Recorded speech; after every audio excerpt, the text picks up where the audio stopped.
say welcome, everybody. We have a full day of stuff for you, and I am going to dip back out and let you all take it away.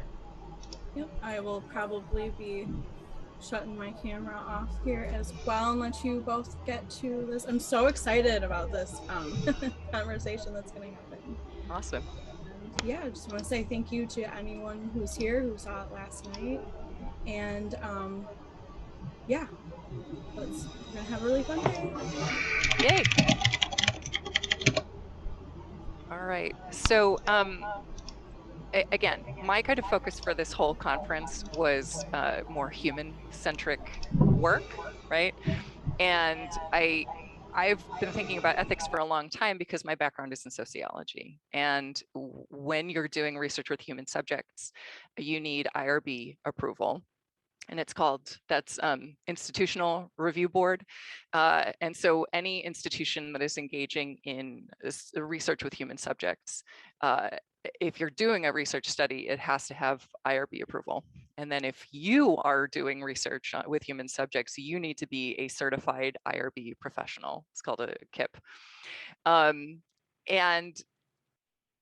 again, I've been thinking about this a lot, but there were certain moments that really kind of brought it home that like there's not enough focus on ethics and compassion in investigations.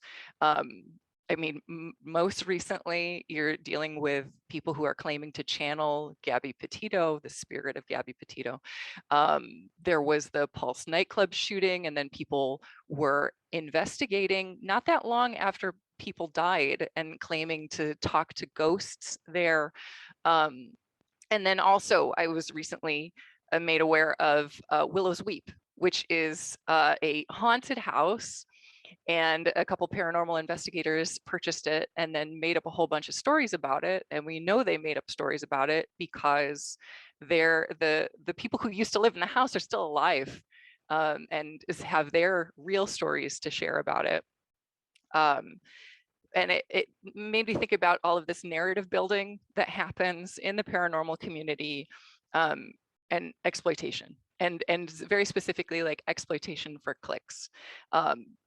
It strikes me as almost this like sociopathic void of empathy in order to promote an agenda, whether it's a personal agenda or a professional agenda. And that's why I asked Jack to be a part of this, because I'm a huge fan of The Greys Have Been Framed. I will be citing this book during this conversation a lot because I think we need to have more of a conversation about like what it looks like to be an ethical investigator with the paranormal, especially because you are dealing with humans. If you're dealing with UFO experiencers, if you're dealing with people who have seen ghosts, if you claim to be talking to ghosts, if you think ghosts are departed human spirits, you're still technically dealing with humans.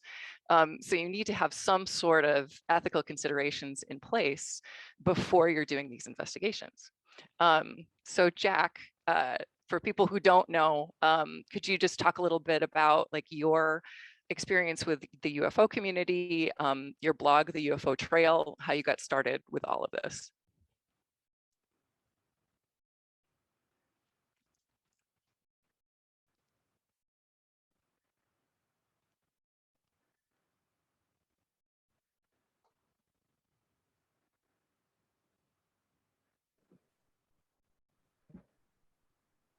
Can you hear me? Now I can hear you. Yeah, perfect.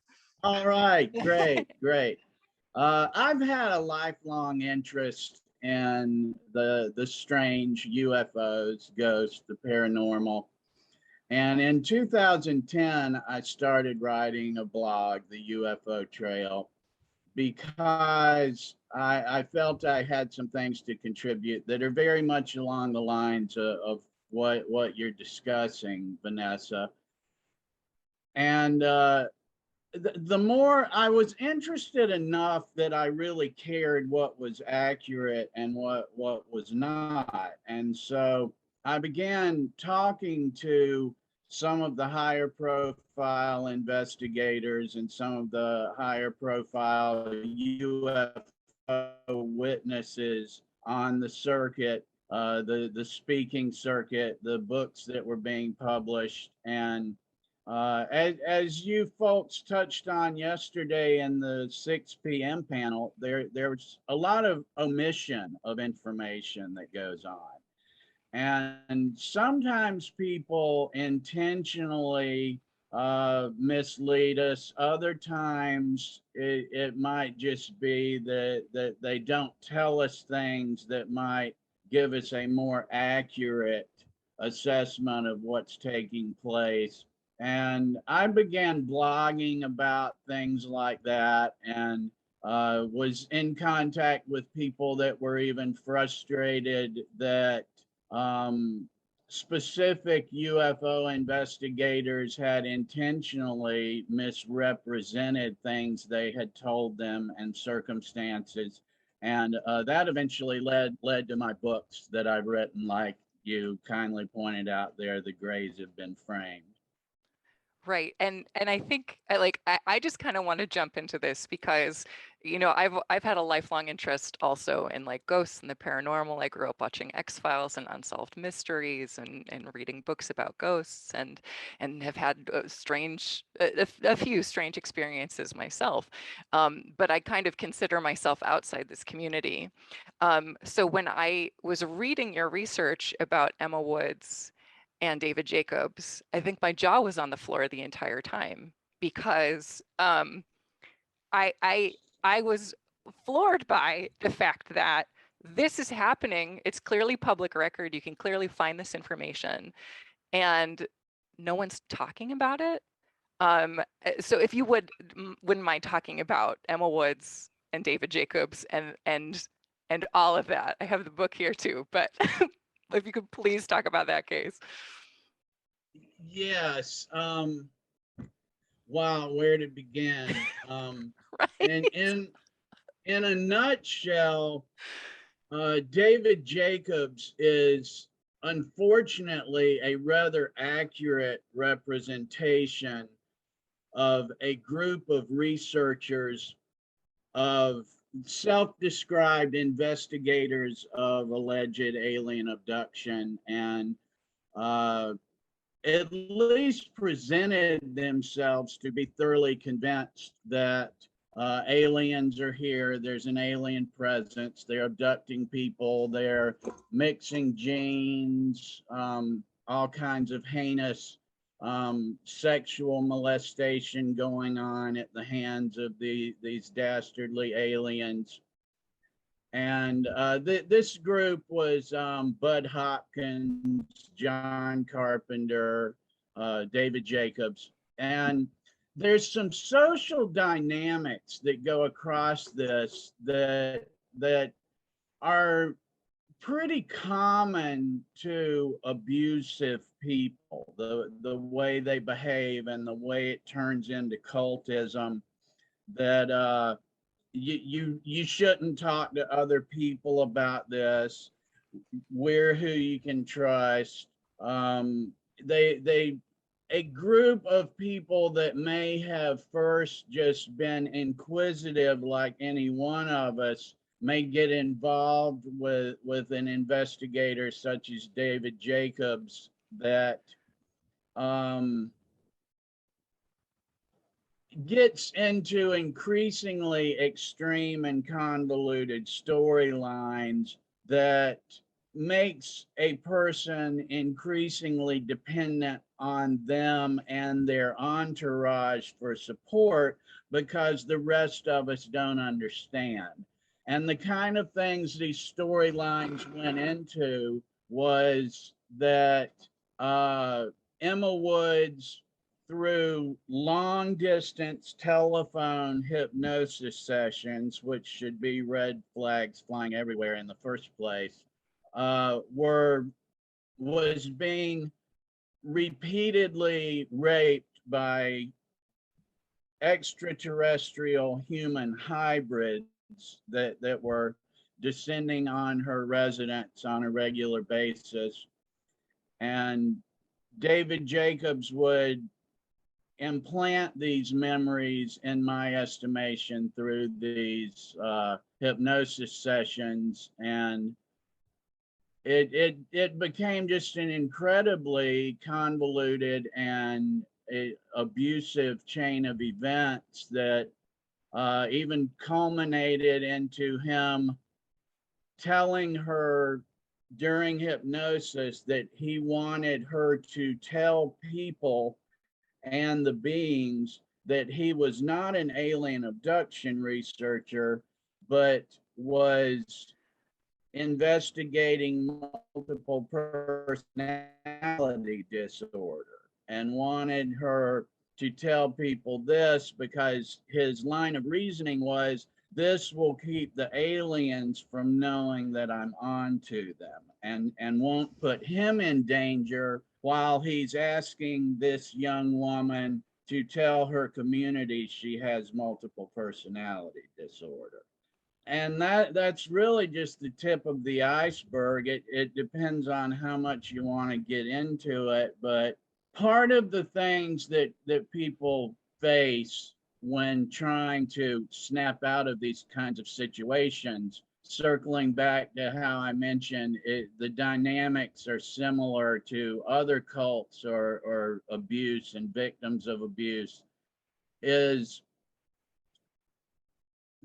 most of the time the individual will not want to talk to someone like me about it, and I really appreciate that Emma was willing to discuss this with me and have me write about it, and shared a lot of material, gave me receipts, and others that I was standing on the shoulders of people like Jeremy Vaney and Jeff Ritzman that had delved deeply into this. Carol Rainey was another.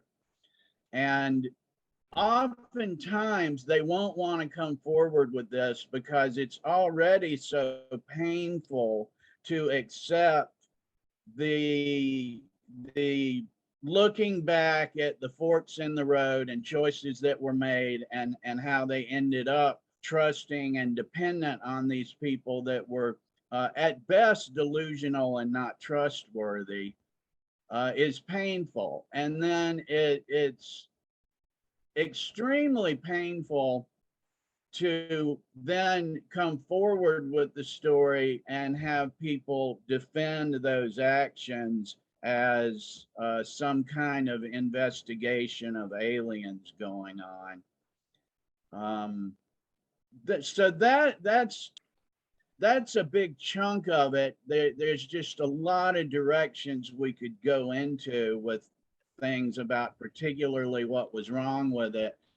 And as you mentioned, Vanessa, certainly one of those directions is people such as David Jacobs. He was an academic, an associate professor of history with a PhD, a doctorate in history, and employed at Temple University. It's an insult to intelligence when someone with those kind of credentials ostensibly presents themselves as not aware there are mistakes being made in this process. Right. And maybe we can talk about that. I mean, I have so many things I want to talk with you about, but we can talk about that because you're specifically mentioning this idea of being affiliated with a university and being a professor. And I have it called up, like, just to talk about, again, the Institutional Review Board. This is a part of every institution of higher learning, that if you're working with human subjects, there are certain protocols that you have to follow. And the IRB was established, excuse me, in 1974. And I'm kind of sure it was in direct response to things like the Stanford prison experiment, which happened in 1971, because suddenly people realized, oh, wait, if we're dealing with human subjects, we need to have an established ethical board that can protect people who are involved in these research subjects. because the reason I initially bought your book is because my friend Shell sent me like a photo of your comments about trauma in your book. And if we're dealing with people who are traumatized, and as you mentioned, most people who have experienced UFO or associated phenomena have memories of trauma and experiences of trauma in regard to this, you have to be extra delicate with people who are traumatized, right? So I'm just going to call up this like quick description of the Institutional Review Board. The IRB is an administrative body established to protect the rights and welfare of human research subjects recruited to participate in research activities conducted under the auspices of the institution with which it is affiliated. The IRB is charged with the responsibility of reviewing, prior to its initiation, all research, whether funded or not, involving human participants. It's concerned with protecting the welfare, rights, and privacy of human subjects. And again, it's like anytime you're doing proper research, which a professor would know about, even if you're a history professor and you're not dealing with human subjects, I can't imagine you're not talking to someone else in the institution, or at least aware of. Again, I only have a bachelor's degree in sociology, and we had a research methodology course, and this was drilled into our heads that you had to be ethical when you were dealing with human subjects. All of us, even as undergrads, when we were doing our research project as part of our senior thesis, we all had to get certified with the IRB. You have to get recertified every 3 years to make sure that you know what you're doing and you are conscious and conscientious when dealing with human subjects. And so to have somebody claim ignorance about that, which, okay, if you want to claim that in terms of interviewing people, but there were certain other things that he was doing with Emma Woods, soliciting objects from her. And if you could just talk about that a little bit, because it goes from, and I want to talk to this with you too, like, because I'm obsessed with cults. And what you're talking about, like people leave a cult, and one of the things that universally they talk about is this feeling of shame and feeling that they lost months to years to decades of their lives in the service of this cult, and that regret associated with it. And so I can see why people don't come forward. And so like after we talk about like what David Jacobs was trying to get out of Emma Woods, I also want to ask, like, do you think these people actually believe what they're saying? Like the idea of like a alien human hybrid program, and infiltrating and like trying to find physical evidence of these abductions? Or is it like, is it just somebody's weird fantasy that suddenly takes over? I think there's both and a mixture depending on the circumstances and the person. But that's a very good point that goes to the heart of one of my interests is conspiracy theories. And frankly, can this person be as stupid as they're leading me to believe they are? It's often difficult to accept. Yes, it is. And I would go as far as saying that certainly applies to David Jacobs. And you asked what were some of the particular interactions during long distance hypnosis, no less.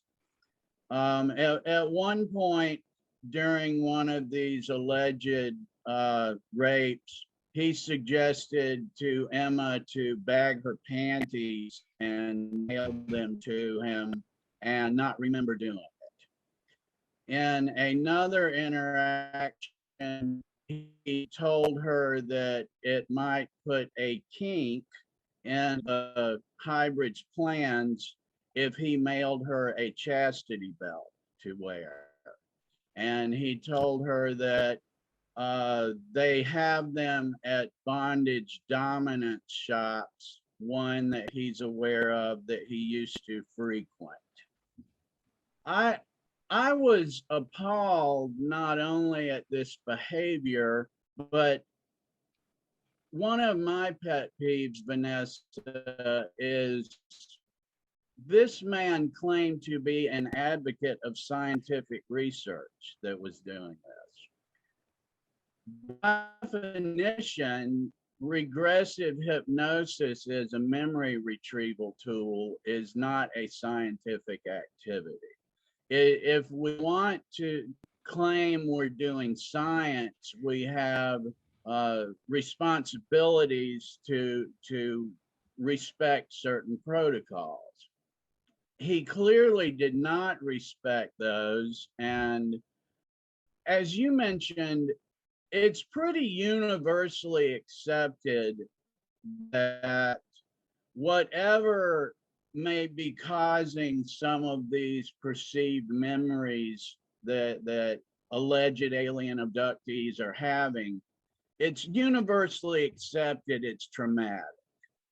So it would seem to me that professional qualified treatment for trauma would be a recommended initial course of action, regardless of any investigation that may or may not take place.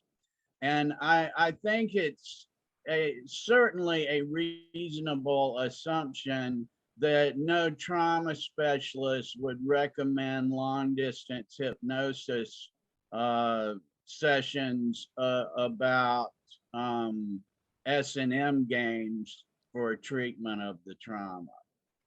Right.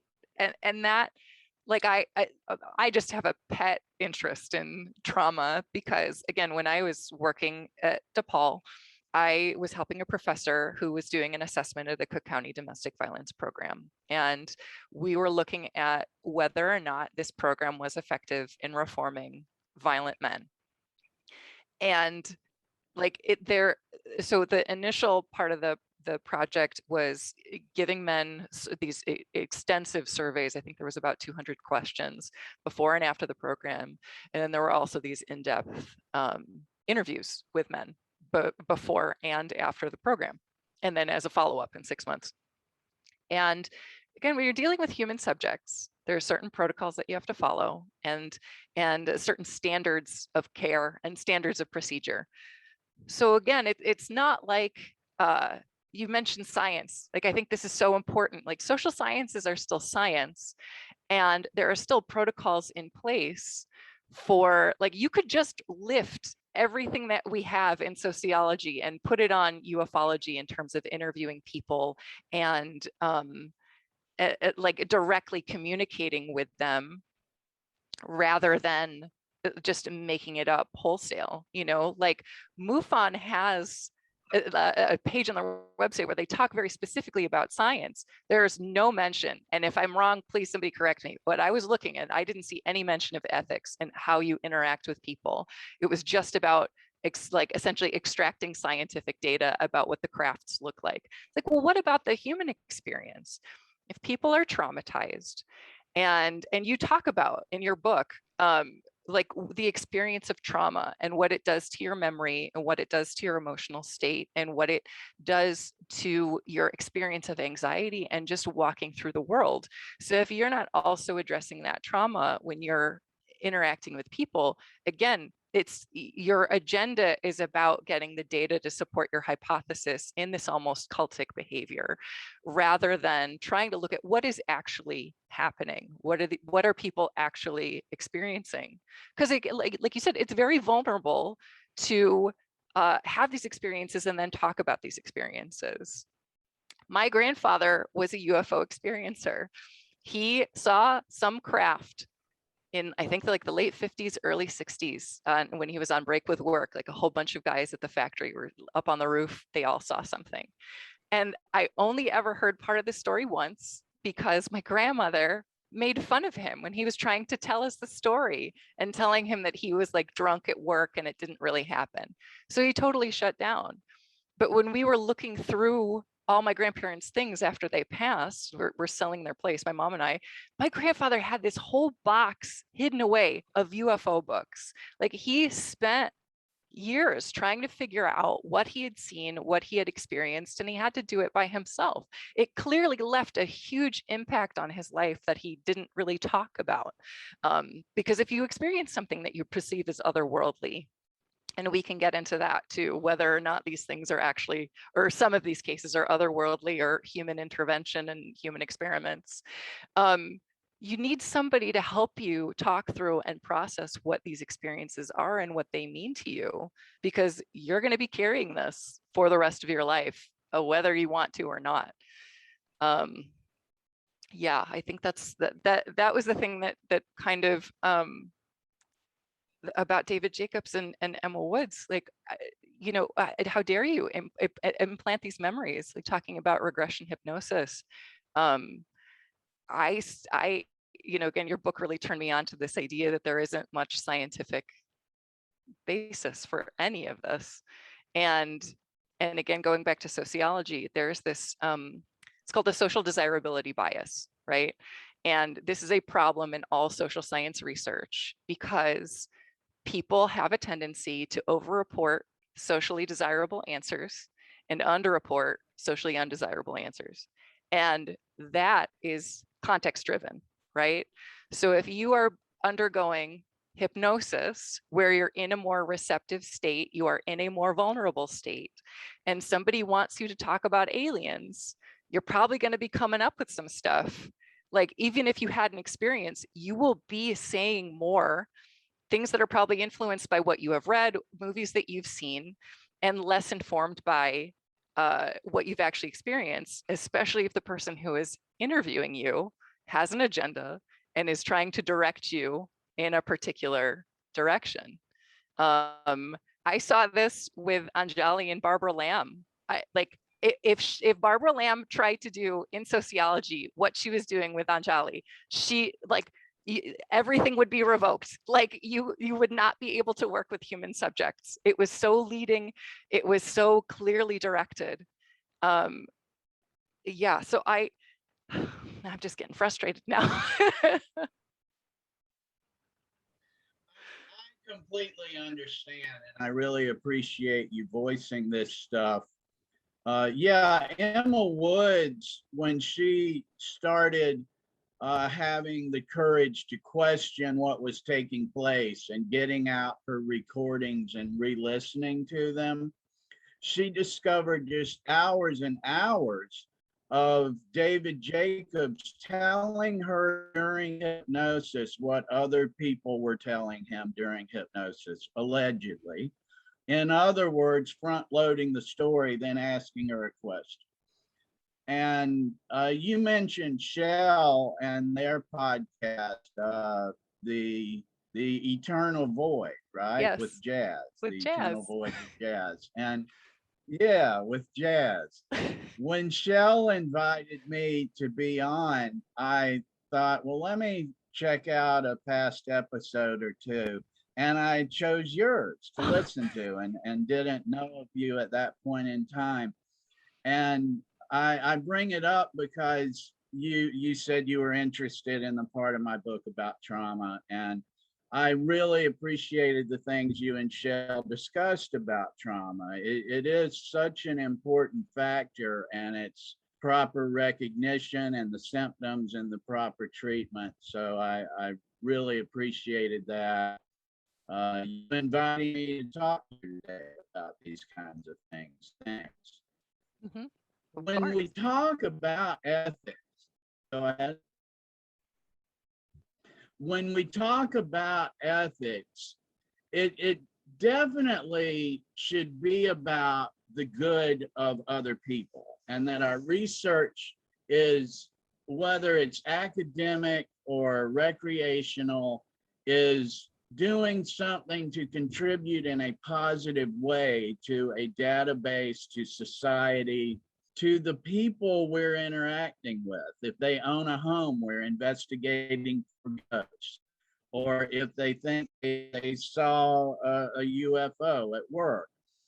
And a lot of the time, it's my understanding, where ethical problems come up is by mistake, because we don't view ourselves as bad people generally, or unethical. The problem is we're just not thinking about being ethical.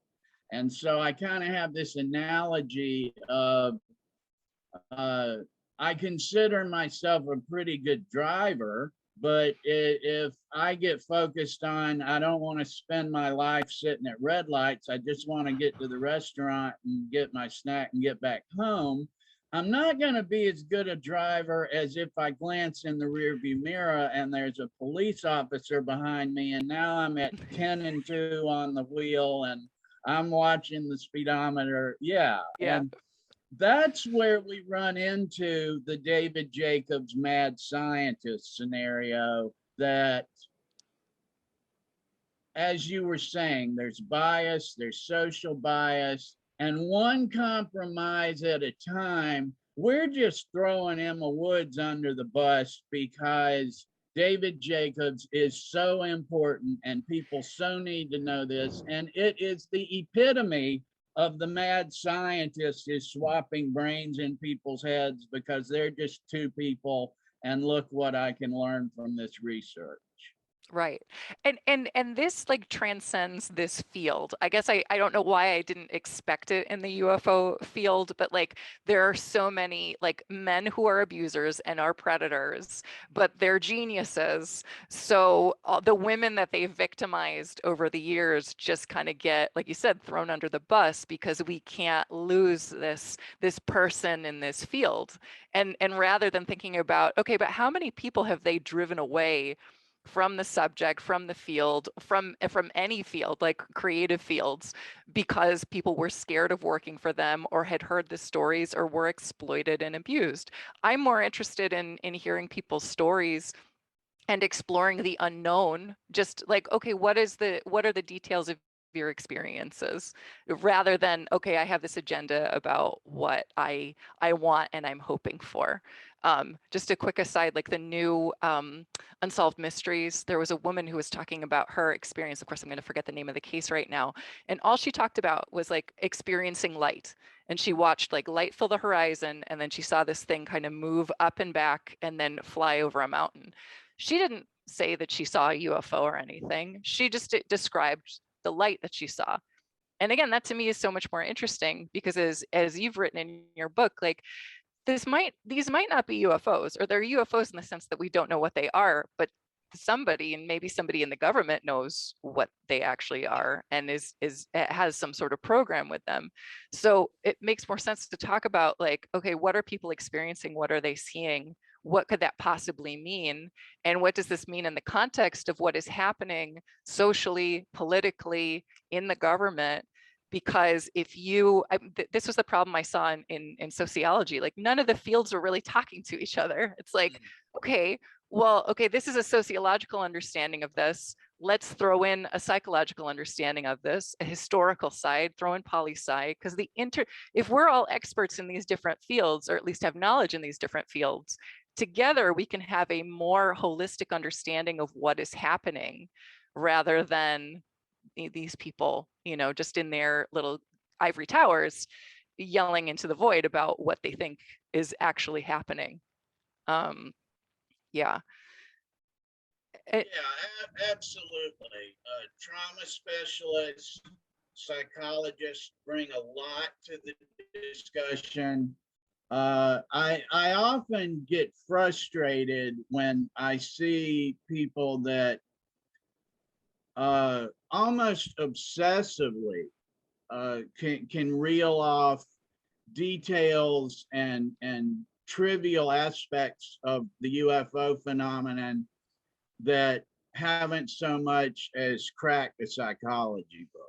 But like that distresses me, that there's such tunnel vision with the popular UFO researchers, but so few people look into any of the aspects of the intelligence community or the psychology community. An example that what you were just talking about reminded me of, in the 1990s, there were some Roper polls done that Robert Bigelow, a controversial UFO philanthropist, put money in, and these were conducted by Bud Hopkins, designed and conducted with the assistance of Bud Hopkins and David Jacobs and Westrom. they concluded that some 5 or 6 million Americans had been abducted by aliens without ever asking in the surveys if these people believed they had been abducted by aliens. And of course, this millions of people comes from a sample of a few hundred people that they then apply these questions to the United States population. And the way this was done was based on the quote expertise unquote of Bud Hopkins and David Jacobs.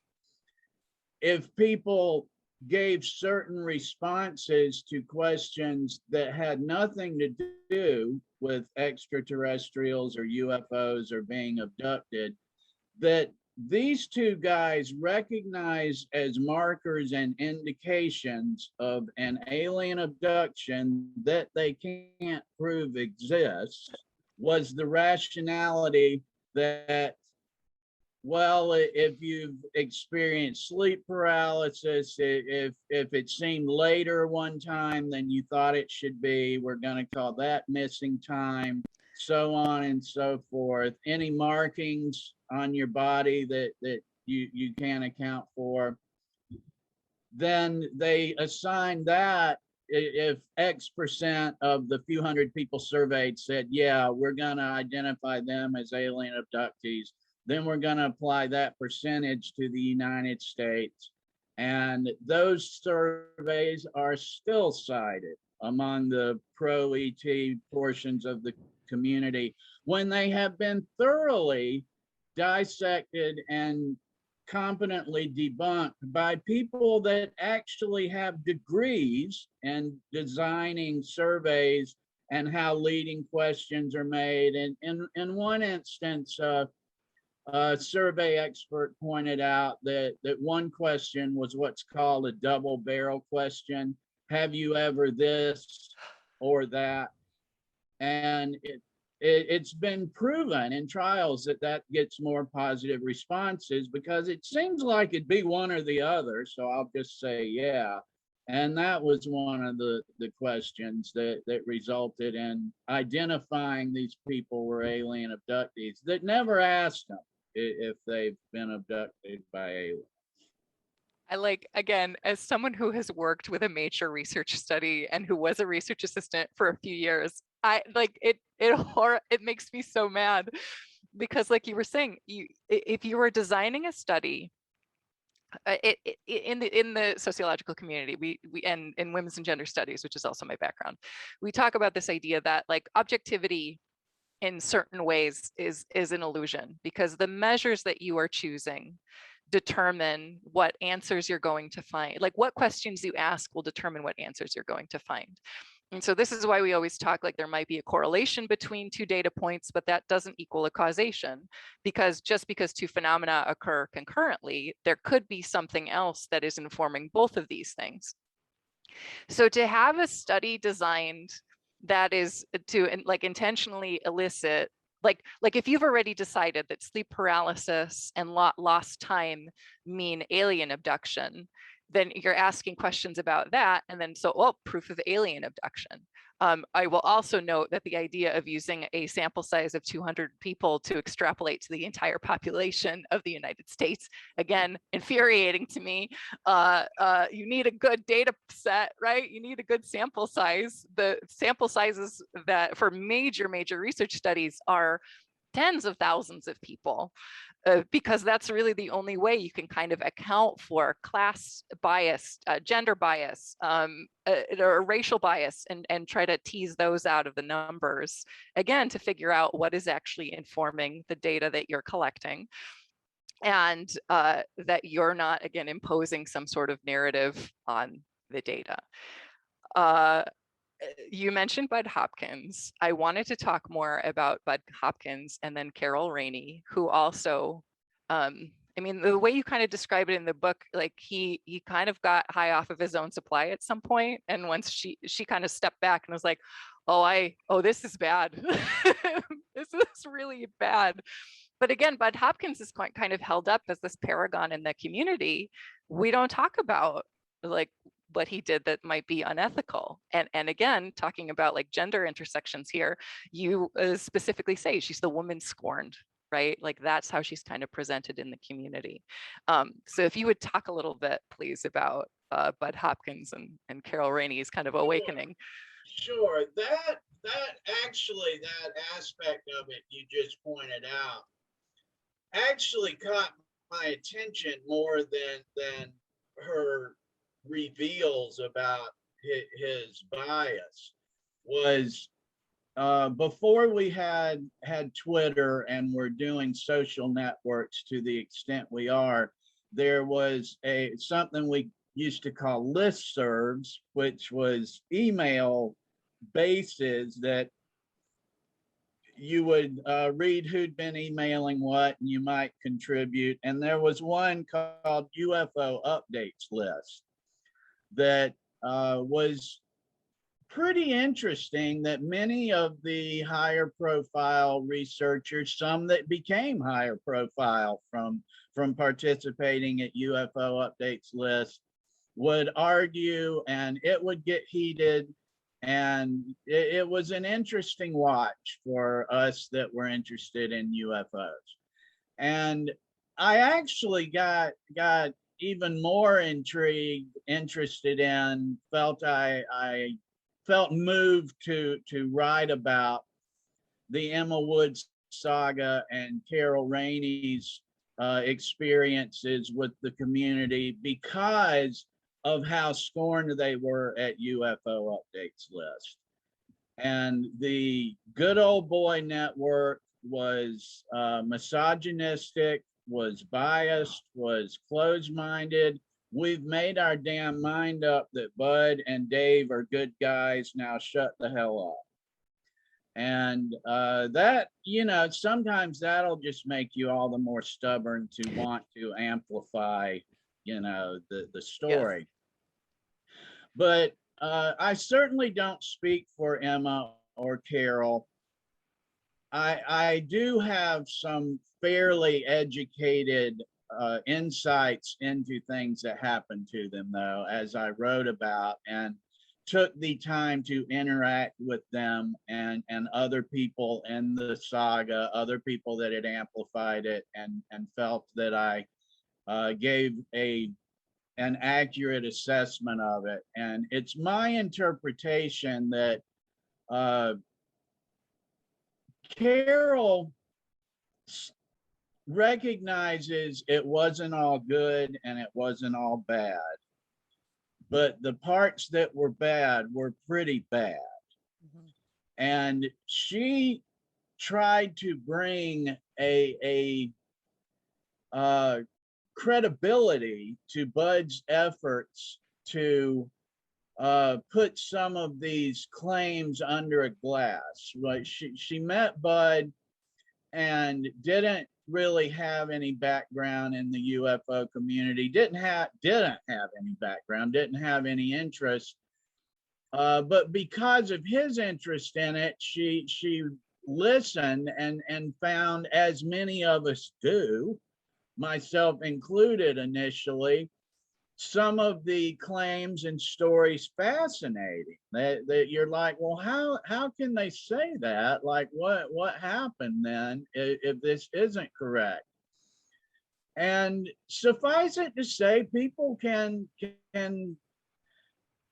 present a pretty interesting case in a paperback that you're only reading their words. And Bud was a charismatic guy, much more so than David Jacobs. He was charismatic. He was a good storyteller. I attended some of his presentations. He would just capture the audience attention, and they would just clamor to get around him and want to talk to him. And the closer she looked, she had a background, Carol had a background in the professional medical community. And she was a grant writer and an award-winning filmmaker, and she understood what medical grants are supposed to do. She understood and work directly with results-driven data and processing it, explaining objectives, how they would be measured, and suffice it to say, saw a lot of problems with Bud and Dave's assessments and data collection. As she began to voice this to Bud, he got increasingly uninterested in her contributions. And this pretty much came to a head with the case of a man named Mordelleros, was his last name. And this guy, under hypnosis, had fascinating stories to tell. But his down.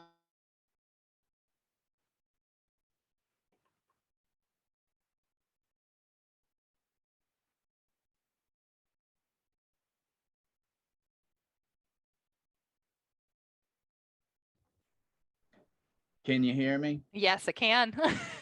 Thank you. Jim Mordelleros' downfall was that he was one of Bud's star cases, and he claimed that he had been to doctors and had a lot of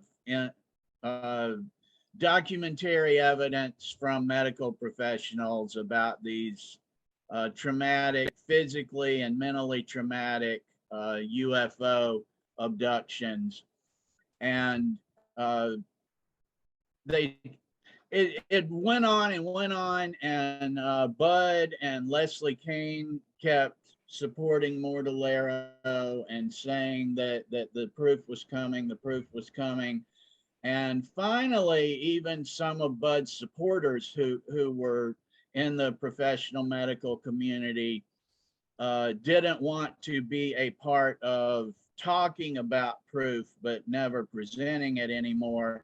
And finally, some documents, I guess Mordelleros presented them, were identified as fraudulent. One of the, and so Bud and his associates finally released a statement and posted a statement that they were no longer supporting the case. And that was pretty much a milestone, a beginning of the end moment for her support of his questionable activities and tactics, and some of his associates as well. It was, and there's a number of cases to that effect, that there's a big talk about this proof that's never really presented. That it really comes down to an understanding of why witness testimony is a very weak, the weakest type of evidence that we might present when we're trying to build a case for something. And there were a number of cases such as this one that relied strongly on the endorsement of Bud that were extremely weak, if not outright misrepresented in his presentations and books. Right. This is something that I find very fascinating about the UFO community in general. This idea, like you're talking about, like evidence, claiming that there's evidence, the evidence is coming, disclosure is coming. And it strikes me as an apocalyptic, like it's the same kind of mentality of an apocalyptic cult, right? Like, oh, the rapture is happening on this date. We looked at the Bible, we calculated the numbers. It's happening on this date. That date comes and goes, nothing happens, there's a new date, right? It's always projecting out forward and forward and forward. And again, these kind of incredible hypotheses or incredible dreams, again, like disclosure, talking about aliens, if they've been among us for however long. I think you make a very compelling case in The Grays Have Been Framed of, you know, just that some of these like more famous UFO cases have had some sort of government program, some sort of political spy operation behind them. And you cite, I think, pretty good evidence to make that case. What do you think it is about this community that that it seems to be that people are more likely to believe these outlandish stories, and again, these promises of data that never and information that never comes, or when it comes it's fraudulent and then there's some explanation for that, rather than looking at more mundane data that support hypotheses better? I think there's a variety of reasons for that, Vanessa. I think a primary one is we are often in fear that our personal experiences are invalidated by hoaxes. That can easily turn into black and white thinking of everything's right or everything's wrong. And the UFO subculture has an amazing capacity for that, that if a single case is shown to be a hoax, shown to be full of holes, there's like this irrational fear that that means everything's a lie. Where it's of course part of the process of identifying what's accurate is to weed out what's inaccurate. So I think that's part of it. I think, as we touched on earlier, another thing that leads to this aversion from accepting some of our perhaps previously thought of heroes aren't so heroic is it causes us to rethink our place in all of it. And there's a lot of concern about that kind of thing. The UFO subculture, like many, I'm sure this is not unique, have overlapping cliques. And what, you know, the 6 degrees of separation from Kevin Bacon kind of thing certainly applies. That one of the reasons Carol Rainey and Emma Woods were so rejected on UFO updates list is a lot of people had their wagons firmly hitched to the stars of Bud Hopkins and David Jacobs. And so if I'm friends with this person, I really can't be friends with you. And I think that's a big part of it as well, that, wow, you know, you make a really compelling case for this argument you made, but I'm not even going to read it because my people have told me not to like you. So I'm just going to go on to something else. I think that plays a big role in it.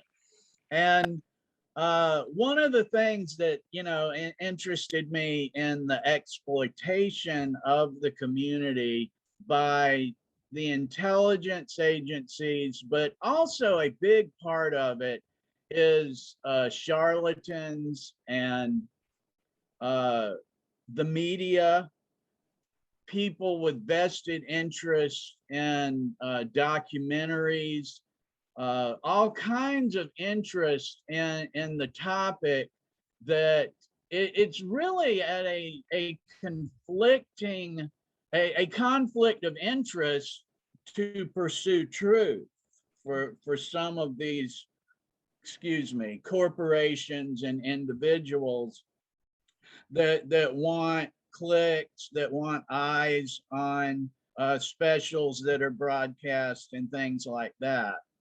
So in that regard, I think conditioned behavior plays a really big part in it, that if I've heard 19 times that person A was abducted by aliens, and I heard once that person A may have had their story exploited by the publishing house that edited it and printed it, I'm just gonna think it's literally more likely that beings came from another star system and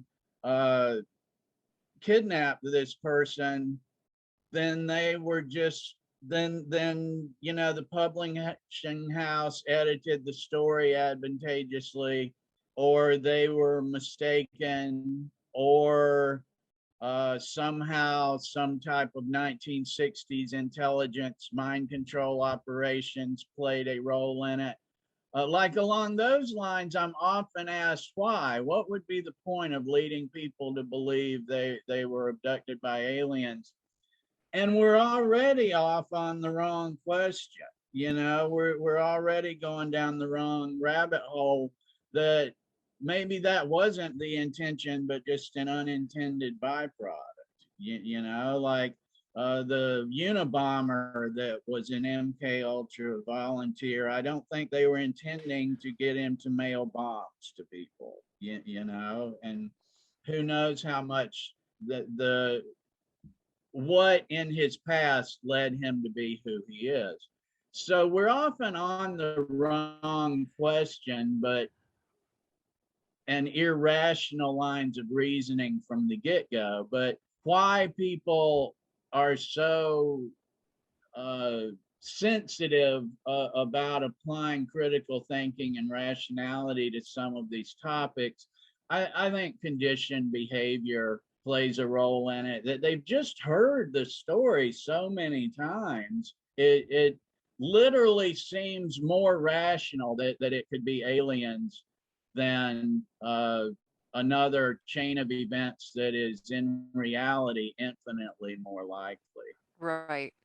Would you say too then, since we've been talking about trauma this whole time also, that there's like a trauma component to that too, where somebody feels like an outsider and then they finally have this community, but they essentially have to follow the company line in order to continue being a part of the community, even if that means swallowing a lot of ideas that upon any kind of critical reflection you'd have to question and think, oh, there might be something else going on here, you know?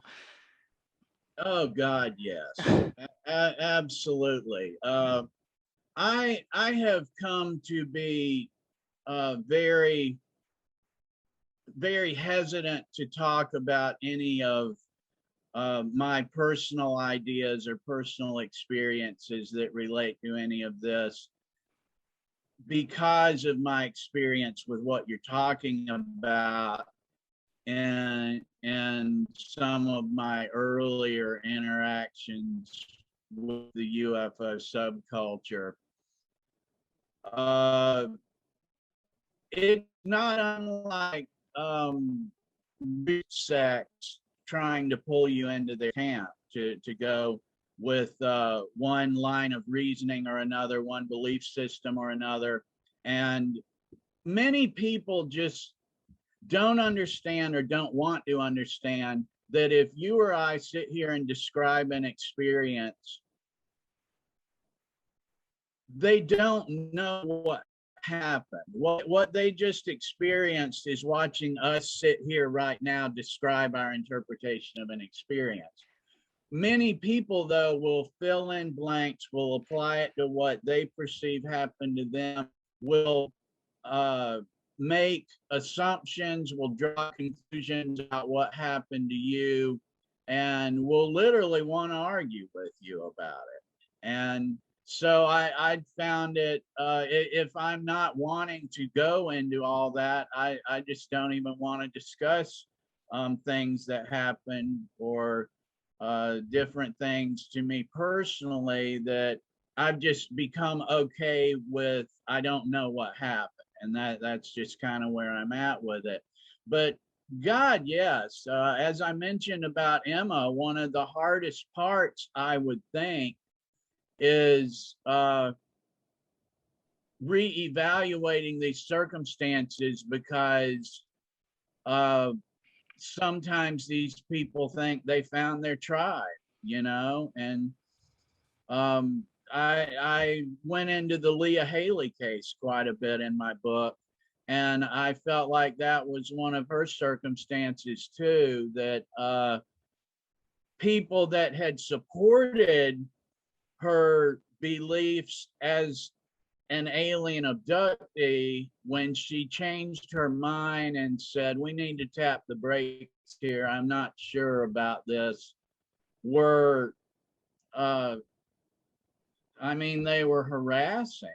They were completely identified with it as a personal attack on them, that she wasn't going to continue with that story.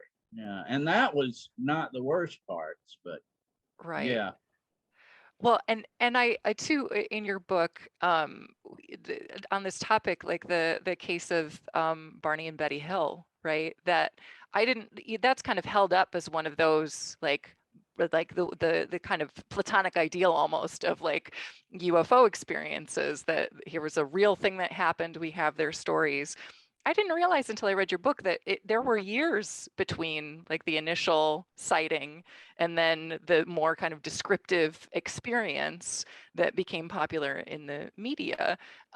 Again, you wrote about this in your book. Clearly the information is out there, but people are, like you said, kind of desperate to cling to these ideas and beliefs rather than think like, okay, maybe we just don't know. I'm a person who's very comfortable with ambiguity, so I'm okay with things shifting and changing. But some people get really attached to these stories and these beliefs, and again, these older stories rather than investigating maybe newer cases or newer experiences, because they need proof of their thing.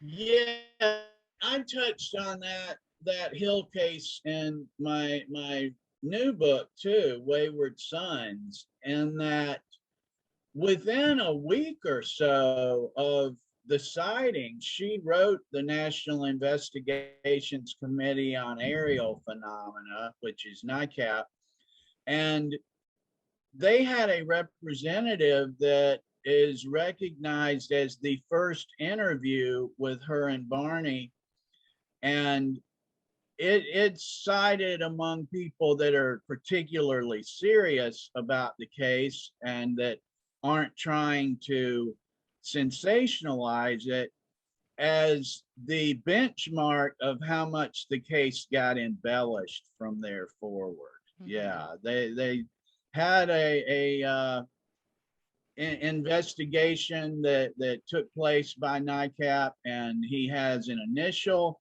interview, he has a final report, and to this day, people close to the case that are sensationalizing it try to present Dr. Benjamin Simon, who was involved, as subscribing to an alien abduction. And there are multiple sources, including that report and Simon's own words during an interview, that he did not, of course he didn't think that's what happened. I mean, he could wonder, anybody could think, yeah, maybe, but it would be unreasonable to conclude that based on what someone simply said. And so, of course, a practicing psychologist would not draw that conclusion and lean towards something took place, but then, you know, trauma, which is so relevant to everything, contributed to how the story got a lot of window dressing over the years. Yeah. Right. And also too, like, if you could talk to the audience more about like government interventions in these cases, or I guess intelligence agency intervention in cases, whatever the case may be, because what you said earlier, like, we shouldn't assume that if there is some sort of government intervention, it was intentional. Like this idea that maybe something started happening and they thought, hey, we could use this, who knows what for, But you know, I think all of us has been working on a project, and something falls in our lap, and we're like, oh, let's just go this direction. This is clearly here, and we can try something with it. Again, anybody who's done any research about like MK Ultra and the projects they did, they were kind of flying by the seat of their pants in some cases, and we're probably excited, like, oh, let's make something out of this, you know. That's a great point. I don't think that most people are aware how haphazard a lot of aspects of the CIA and Sidney Gottlieb's work was in the 1960s.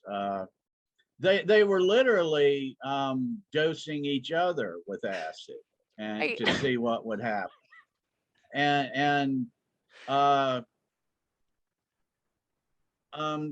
There are some interesting aspects to that. Gottlieb later told during interviews that he didn't recall anything about UFOs, but he was asked, do you think the CIA just left it alone? And he said, I wouldn't think so, no. And that, you know, there were magicians on the payroll. There was a magician named Mulholland for the CIA that was sent to the Kellysville case, as well as a sighting in Leveland, Texas, that's considered significant. And as you said, Vanessa, is this because he was following up on something they already did? Was he going? There's a number of scenarios that could apply to that. Was the magician sent to figure out if this was some kind of other adversary intelligence agency, figure out how they did it, figure out how we could exploit this for our own use? And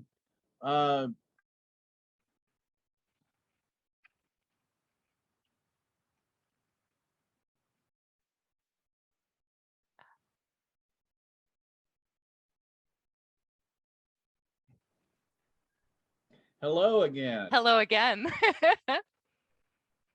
So it's government intervention. They don't want us talking. They're silent. I won't be silent. So it depends on how far we want to go with it. In the mid-20th century, the Rand Corporation presented the Air Force with an assessment of exploiting superstitions. And there were some fascinating examples in that that are certainly indicative of some famous UFO cases. I could also, while it's on my mind, I could mention in the Leah Haley case, she had people on occasion interview her that identified themselves as from intelligence agencies, is what she represented to me, and I tended to believe this. And I have different ideas about what they may have been interested in, and the bottom of the list for me would be extraterrestrial intelligences. I think it would much more be Chinese or Russian intelligences. How much have you people seen that are hanging outside the Navy base at Pensacola with binoculars every night? There's even a thing in the UFO community that's kind of funny to me, that I kind of use the analogy of slapping a bee's nest, is they almost seem to like get, some of the researchers seem to get their credibility from getting investigated or hassled by the FBI or the CIA. And there's some pretty surefire ways to go about it, like publishing blog posts and video interviews and books that state you have classified material and that you're talking to people that are leaking material. is a pretty good way to get your emails under surveillance and your phone, and to get a court order to put your phone calls under surveillance. If nothing else, to see if global adversaries are now monitoring you, and can we catch spies that way by figuring out who's following you. I've been informed by people that I felt were in positions to know that some of the UFO databases have unusual activity and surveillance closer to military bases, that some of this interest may be from adversaries that find it an easier way to monitor some flights and what may be happening.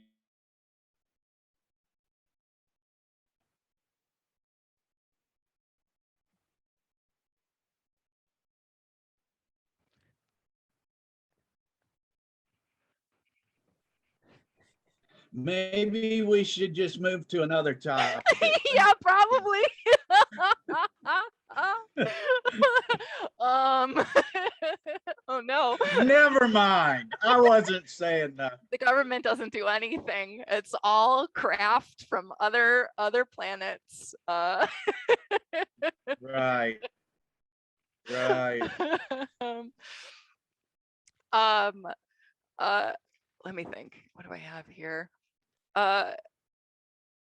So I guess, are there any other cases that you want to talk about now that I'm like scared, that you want to talk about that you feel like are more, again, they're kind of held up as these paragons of UFO proof that really don't stand up to scrutiny? Yeah, I know. I get myself in trouble with that one because I'll be asked, well, what are your favorite cases? What are you most interested in?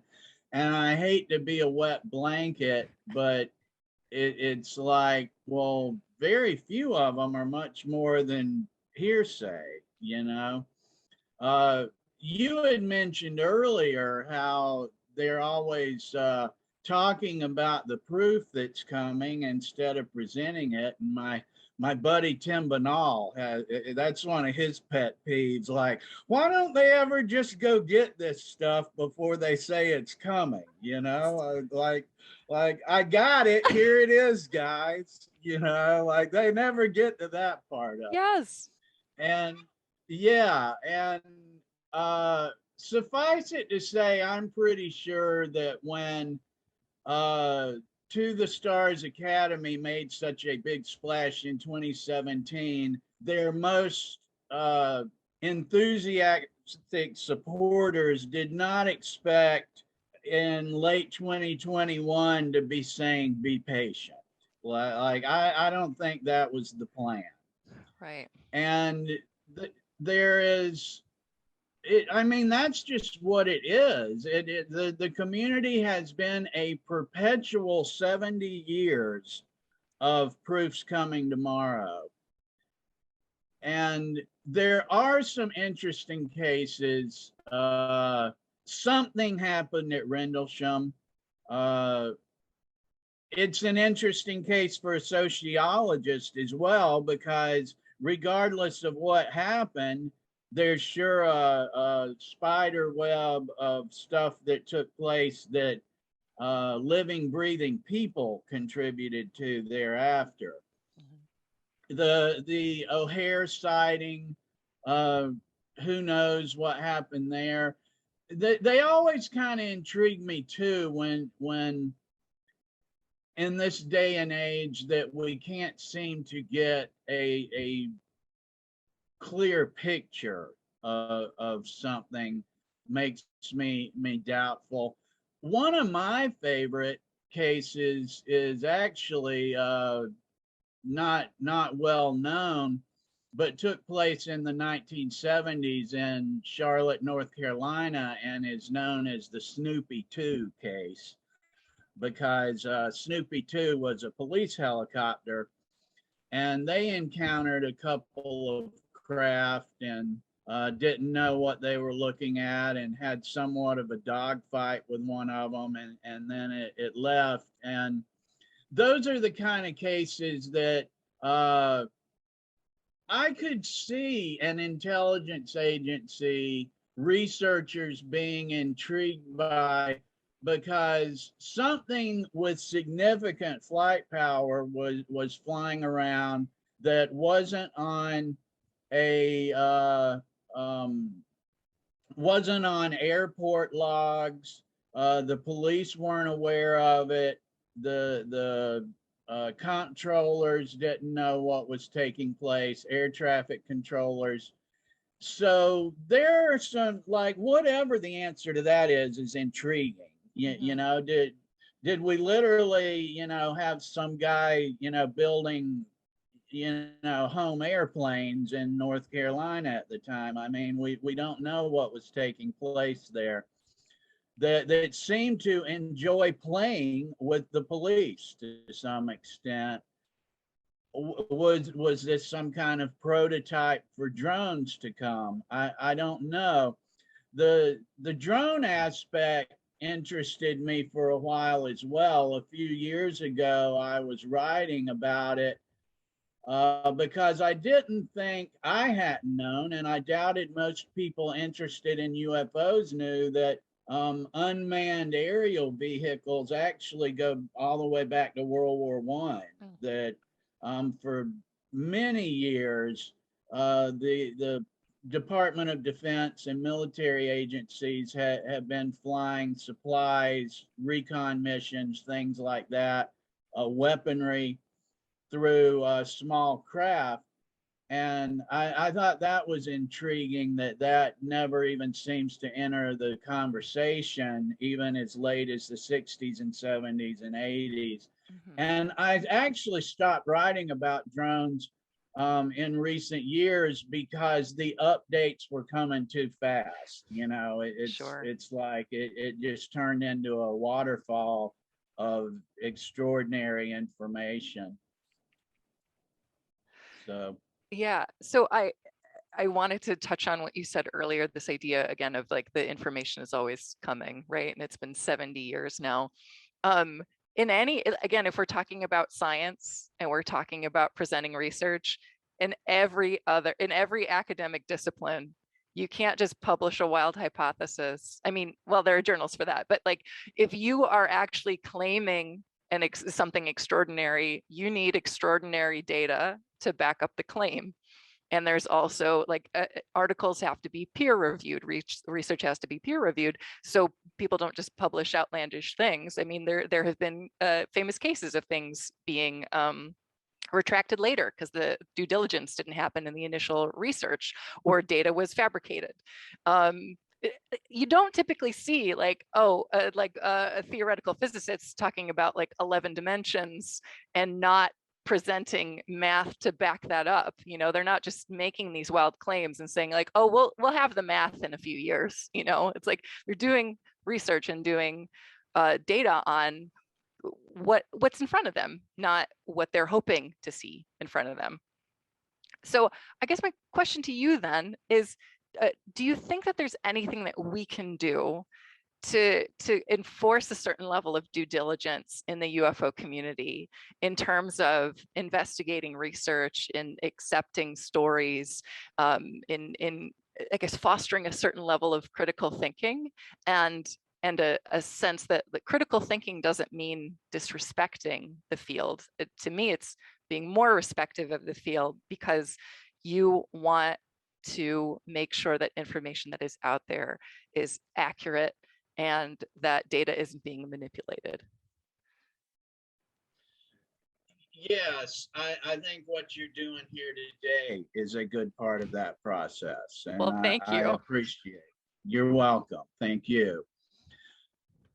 Some of the people that I mentioned that I stood on their shoulders with the Woods Hopkins, you know, rainy stuff, was Jeff Richmond and Jeremy Vaney, and they consider themselves experiencers, and for the reason you just stated, they were so critical of the behavior of David Jacobs. Was this just undermines and devalues the whole subject matter. I think that it's always going to come down to, if there's a market, someone's gonna give it a supply. Right. And that's too bad. But if people want to hear about super soldier wars on underground bases on Mars, then somebody's gonna give them the story. What does kind of fascinate me in that regard about the never-ending disclosure narrative is the same people that are supplying the market kind of create it too. Like they create that need. And that kind of fascinates me as well, that they have a rather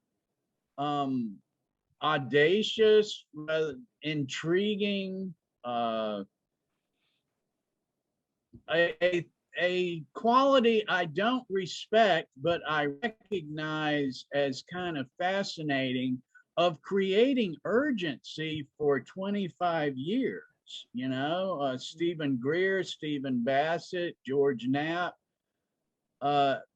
managed to turn over audiences frequently enough and or keep very loyal believers for decades, that they're creating an urgency that something's about to happen, to the extent that the supporters of To the Stars Academy considered themselves a fresh addition to the topic, when we're talking that it's being, some of their most cited names are people like Robert Bigelow and Eric Davis and Hal Puthoff, that go back decades.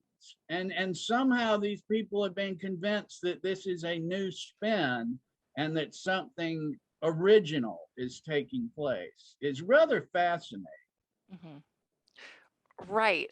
Because again, I got into all of this mostly in the like 90s, and it just seems like it's the same information that's just got a new sticker on it. It's not even really fully repackaged. It's the same narrative. It's the same stories, the same videos that are even being shown as proof of aliens, and that there doesn't seem to, I guess I'm just amazed that there doesn't seem to be more of a critical response to that, or that the critical voices don't, I guess, have a bigger audience or bigger support. Because you can find the information out there. Again, we're talking about decades old stories, and like you said, people who are in the field. I'm just endlessly amazed. Yeah. I mean, one of the, well, it was the largest, most popular UFO organization ever, was NICAP. And that's the subject of my latest book, is the involvement with them of the intelligence community. And there are just fascinating links in the people that incorporated the organization, the original organizers, the people that were working on the membership drive, are firmly connected with the Central Intelligence Agency. I don't claim to understand exactly what they were doing, but again, I would confidently say that extraterrestrial intelligence was at the bottom of their list of concerns. But it almost becomes a community of exploitation and pulling on the topic in one way or another to conform it and mold it to what we'd like it to be, how we'd like to present it, and that we would like others to agree with us.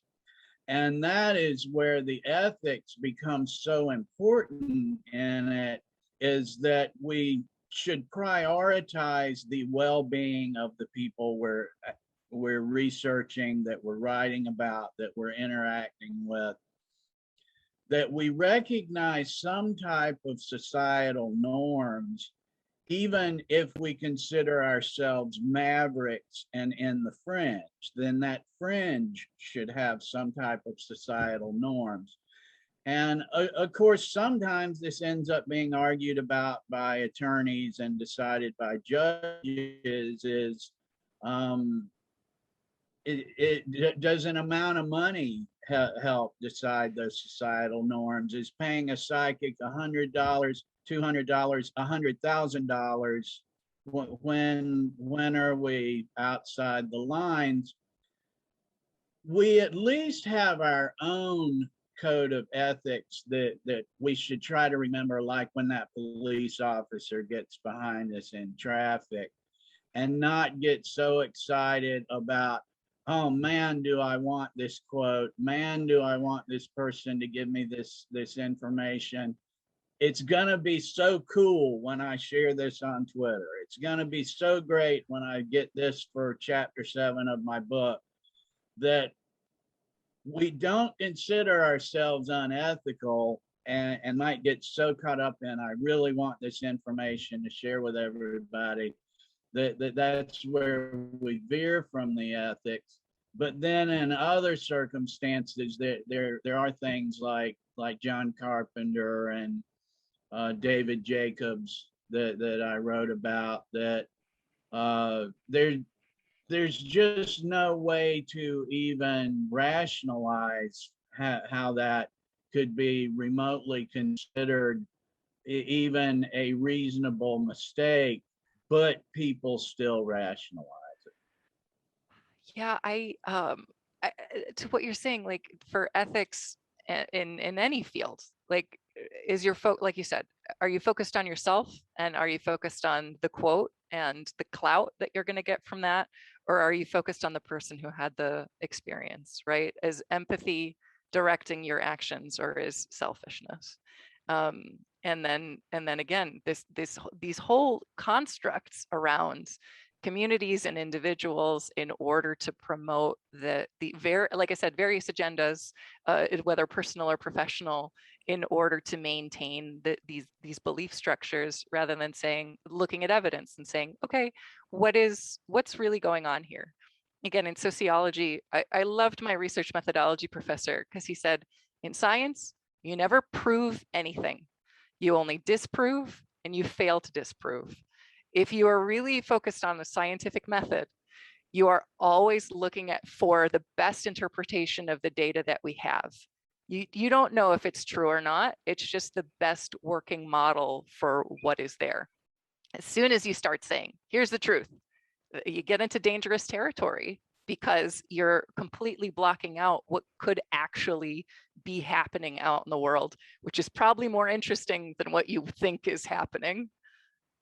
That's great. You only disprove or fail to disprove. That's great.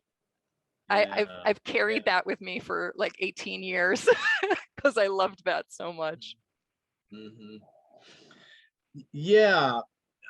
One of the things that goes on a lot in UFO world, and it's kind of tailored to it, is a lot of whispering behind the scenes. Don't tell so-and-so I told you, but I want to share this document with you, but you can't tell anybody because of such and such and so and so.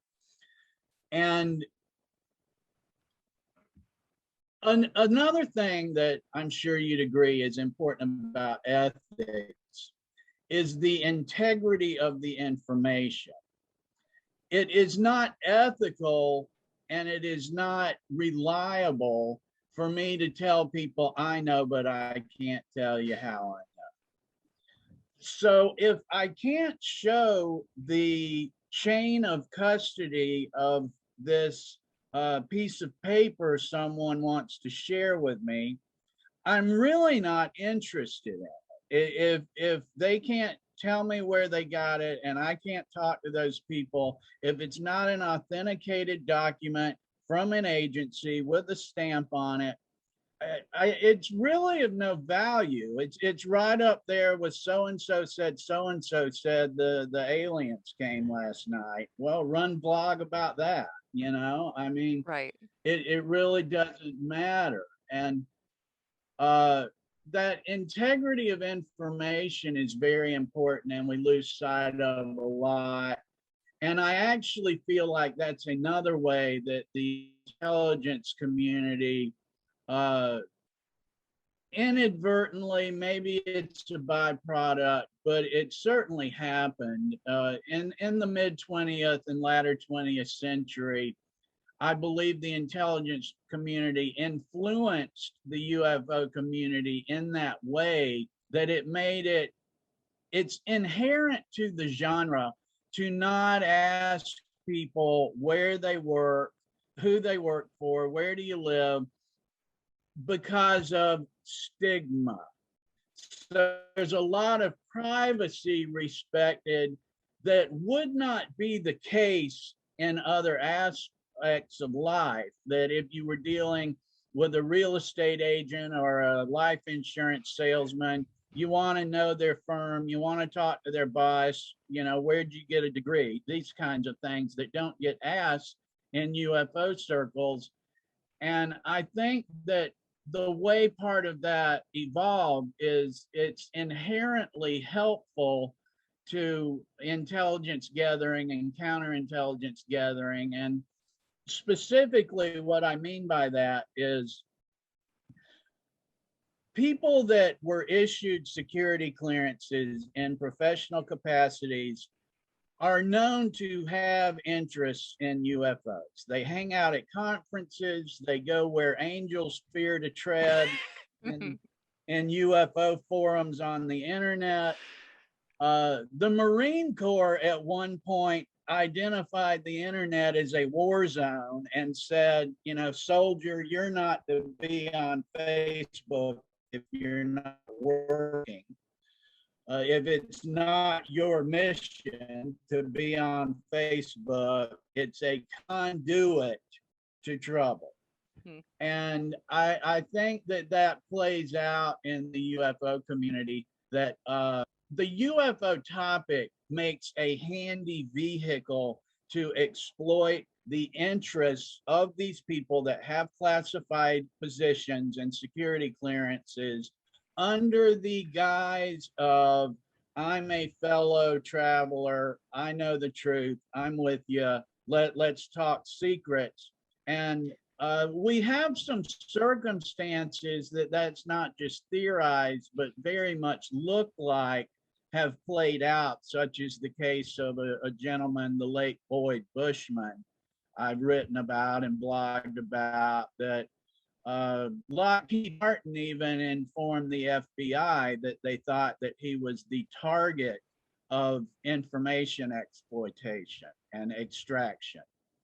And the FBI conducted an investigation on Mr. Bushman. And I don't find it coincidental that Mr. Bushman was an outspoken proponent of ET, and even thought that some of the security restrictions hampered his networking with global researchers.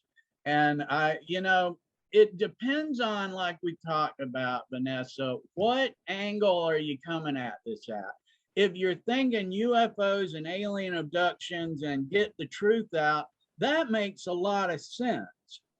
If you're coming at it with the eyes of a counterintelligence expert, I literally found it kind of amusing that I thought, what, like we were saying about, if you want to get chased by bees, just, take a 2x4 to that hive and it'll work.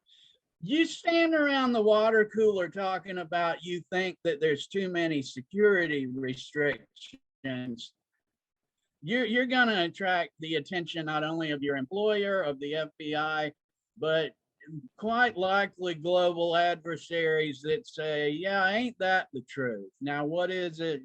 Tell us about what they shouldn't be restricting information about. So they're just like it's almost like sometimes I think of those optical illusions, like the two faces looking at one another that looks like a vase. Mm-hmm. Are you coming at it with these extraordinary UFO stories, or are you looking at it as, wow, this guy with a security clearance thinks he should be talking more with European researchers? Mm-hmm. Wow. Right. Right.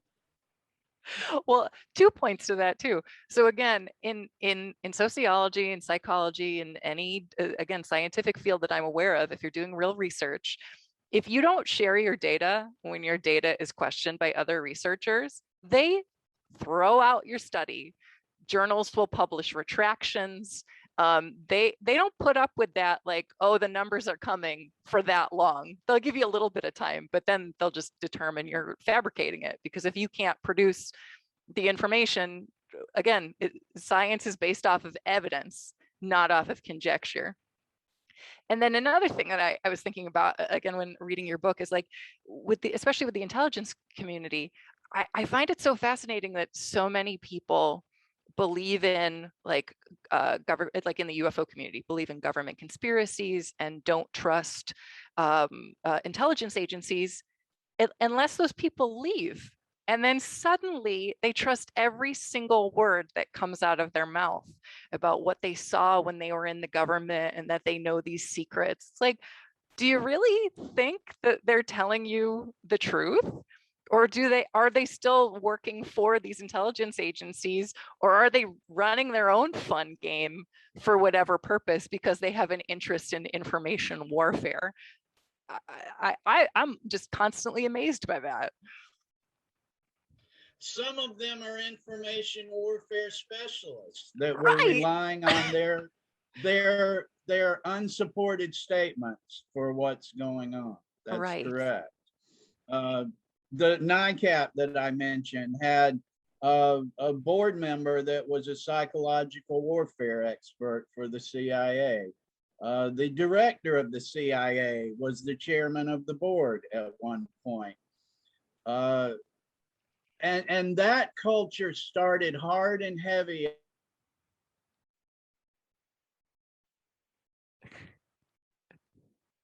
Of course, we talked about the government again.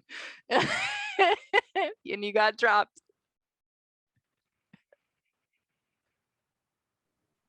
This is really extraordinary. I was thinking about that when we're talking about the other stuff, that, wow, why am I not getting dropped? I was thinking about that. We were so good for a while, and then as soon as we brought it up again. Yeah.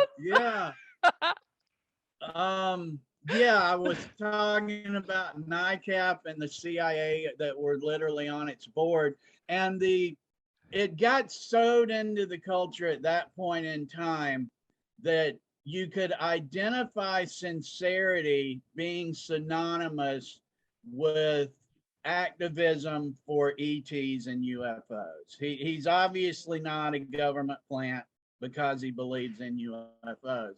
And as you were saying that your apt mentor pointed out, you're already going down the wrong path. You're not disproving anything there. Mm-hmm.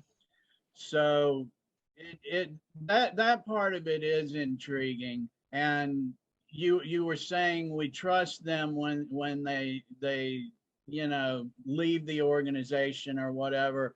And we just have a well-documented history of that, of intelligence community members coming into the UFO clan and being wrong repeatedly and still accepted on faith, which we're going to keep coming back to ethics. And I often say I would like to be remembered as a guy that his line was, it starts and ends with standards of evidence. Mm-hmm. It doesn't matter if this guy's source he won't tell us is true or not. It doesn't matter if he really retired from the DOD or if he's still working there. None of that matters if we respect and recognize universal standards of evidence. because it's all talk till it's not all talk. And that's a different standard that should apply to people that are wanting to be respected for their credentials or their positions or what they claim to know than it is sitting around the bonfire and talking about something we saw when we were 17 or something. Is a different standard. Then in that circumstance, you're just kind of going to shrug your shoulders and say, well, something happened to them. They obviously found it outside the realm of their normal experience. Where if we respect the standards of evidence that should apply to Luis Elizondo, to the Stars Academy, Richard Dolan, other researchers that want to be respected as credible historians and professional researchers, then what they just say, and if they don't have chains of custody for their documents or where they claim to have worked, is irrelevant until it's not. That I think about this all the time because again, I love exploring ideas and hearing people's stories and talking about experiences. And like you said, that has its place. But if you want to do science and if you want to be respected as a scientist, there are scientific protocols in place, standards and practices in place that you have to follow for it to count as science. And if you're not willing to do that, then you can't claim credibility in the ways that a lot of these people are claiming. Yes, and the reason that claim is frequently made, to take the thought to its end, is it is intended to gain unearned credibility. That if I say, you know, I'm conducting a scientific investigation out at the fill in the blank, well, then it's reasonable for you to ask me what makes it scientific. What are your protocols? What's the objective? How are you measuring it? How will you report it? Who's looking at it with you? These are a number of reasonable questions. If I can't answer those, then I'm just kind of using the word science as an adjective or adverb that I'm intending it to mean I have a lot of conviction about what I'm doing, or this means a lot to me, but that's not what science means.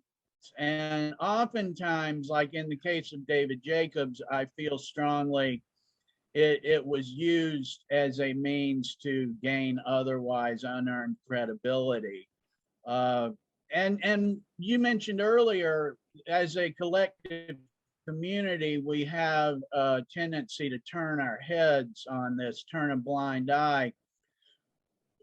NICAP was billed and has a reputation as respecting scientific principles, and I was disappointed at some of the things I found that they were publishing, and when I took a deep dive on them, that made me feel like the scientific aspect was more of a PR scheme, a public relations ploy, and or they just didn't understand how biased and how full of assumptions they were.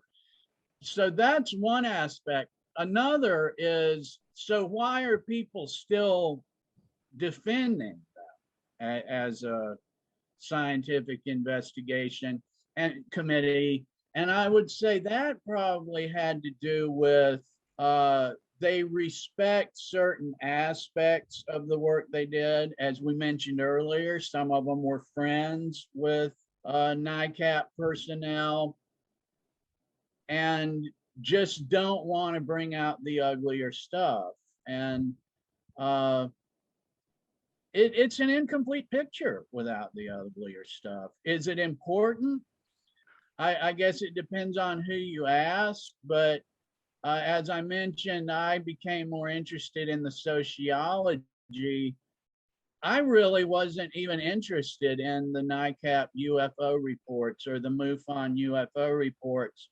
I've used the analogy of like if it were a tire store, I don't really care if they recommend radials or white walls. I want to know who works in the office and where they worked before that.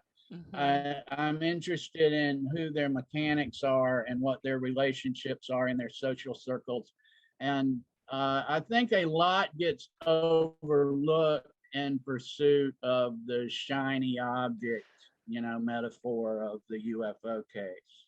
Yeah, absolutely. I feel like I see this in creative circles as well. Like, are you focused on an outcome, or are you focused on the process? Right? Because the process is going to take you in all sorts of different directions.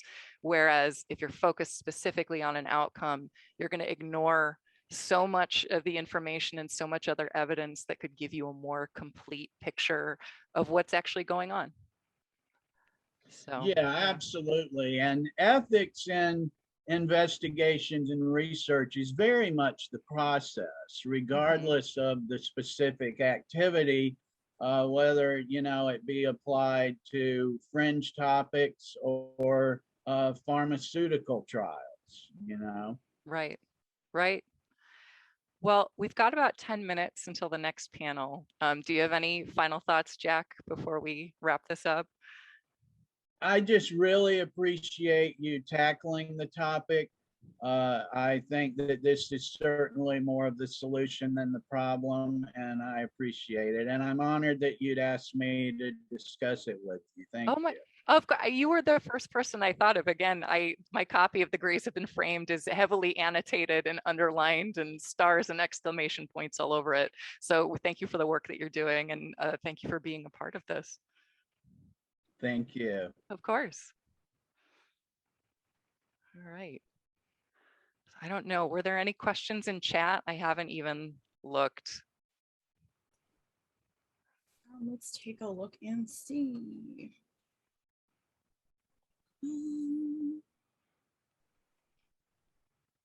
No, I'm afraid to touch anything, or my laptop might blow up. Right. Of course. This is why we have multiple organizers. So like I can be focused. Mira and Jason can like watch chat. We even have a chat moderator. It's very exciting.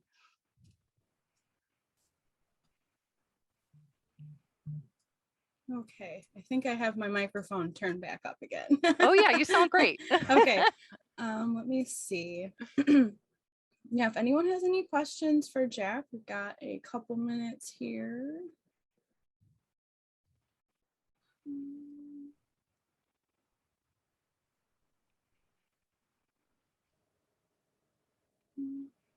No questions, just gratitude. Oh, yay. Well, yeah, thanks everyone for watching. That was amazing. Yeah. All right. Well, are we going to reset for the next I panel? think so. I think cool. We are all set to go. Looks like. Is Jason there? Where are you at? The control room. I'm in the control room. Excellent. The control room is largely symbolic because it's just piles of books in here, and are really like I was making like some kind of vague attempt to clean up my computer table because I kind of was like maybe I could fit another system in here, but I don't think so. So we'll see. We do have a question. Where's the tip jar and where can we buy Jack's books? Oh, yes, Jack, please talk about all your books. Oh, thank you. My blog it's one of those Google blogs, UFO Trail. So it's ufotrail.blogspot.com. And that'll lead you to everything. My books are on Amazon. On Twitter, I'm at the UFO Trail. Yeah, and the tip jar is just on our website, panparacon.com. It should be in the top right corner. I think it's the navigation. So it's in the navigation. It does go to Vanessa's PayPal because she has the professional setup for that. So if you come up and it says, "What if you're confused?" It is Right, going I to am her. Polly Butterfly, and the Yes. money will be going to speakers. Yes. Since we did this in a month, we didn't have like a proper LLC or 501c3, so we're just kind of winging it. But if you want to give direct support, please buy Jack's books. They're incredible. Again, like an important voice in the field. We have one question. Throw something to the tip jar. They've done such a great job doing acts of love. Yeah. Hey, we have one question from Steve L. Yeah. Jack, do you have any thoughts on the new UFOlogy kind of sans conventions, and if this is progress? That's a good question, Steve. I think that we're going to see a whole new evolution of, and I mean, everything just changed. I mean, I think Vanessa mentioned last night, time just took on a new meaning in 2020. Yes. Everything just changed, and I think we're going to see online events. I think live events are going to be different. However we come out of it, it's going to be a different structure, logistically, and hopefully, I would love if more things like I've had the opportunity to discuss with Vanessa here today would be involved in a paradigm. Mm-hmm. Yeah, more questioning, I think, is important. More exploration and less deciding what something is. Definitely. I am typing on my loud keyboard to hype this up for the next Thank you. the next panel coming up. All right. Well, I think we can, let Jack go and get on with his day. Yes. Thank you, Please, Jack. Thank you for your presence Thank you here so today. much. This is Thank you so much. Absolutely incredible. The chat seems to have loved it. Yay. I'm very glad to have participated. Thank you for having me. Of course. Thank you All so right. much. Thank you.